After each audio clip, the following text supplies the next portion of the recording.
Hey, this is Joe from Citrus County Porch Life bringing you the AA word of the day for December 19th, 2024, Thursday. And the word is understanding the malady. When dealing with an alcoholic, there may be a natural annoyance that a man could be so weak, stupid, and irresponsible. Even when you understand the malady better, you may feel this feeling rising. And that is from the Big Book of Alcoholics Anonymous, page 139. Here's a daily reflection commentary. Having suffered from alcoholism, I should understand the illness, but sometimes I feel annoyance, even contempt toward a person who cannot make it in AA. When I feel that way, I am satisfying my false sense of superiority, and I must remember, but for the grace of God, there go I. Well, in many ways, this particular reading points at me as one of the offenders, uh,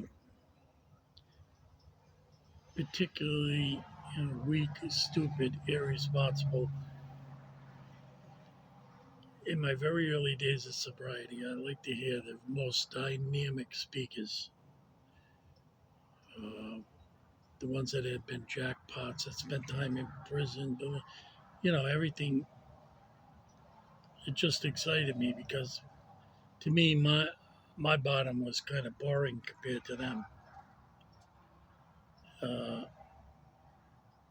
and a lot of those very, very, very good speakers that I like to talk to, and they seem to have it all together, crashed and burned very early in the program. I know one particular guy was found dead in his car, and I felt such anger. You got me to believe in you. You made me think that you were so great, and I listened to you, and I really believed it, and I was angry.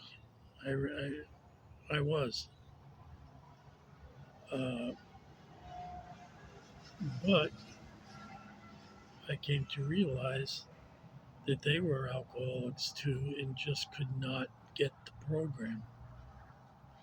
Sometimes it's said in the readings that, uh, you know, they needed rigorous honesty and they didn't have it. Uh,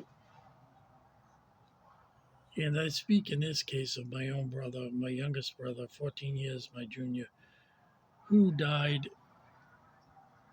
well, it'll be 2 years in February 2025.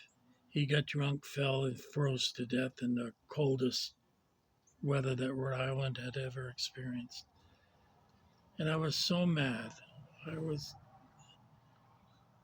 not particularly at him. He was my younger brother. It was hard for me to get mad at him, no matter how obnoxious he was or anything. I mean, when he was a little kid, I used to change his diapers, take him out, hold him, feed him. So I could never get that mad at him, but it was just a whole circumstance that he had the opportunities and he didn't take them, but he just could not stop drinking. Uh, and then I feel the guilt that I felt that way. I mean, I wanted him to live.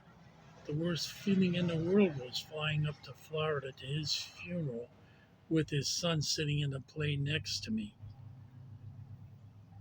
And it just, his son was going to get married. He wanted it, my brother there, his father. And that never happened. Uh, so I think it wasn't so much directed as my brother, but the fact that some people just can't get it. And as the saying goes, it's either death, jail, or facilities. And it was death for my brother. And I think of that often. that form of death, falling down, freezing, not being able to get up, and freezing to death. And I don't know, it horrifies me.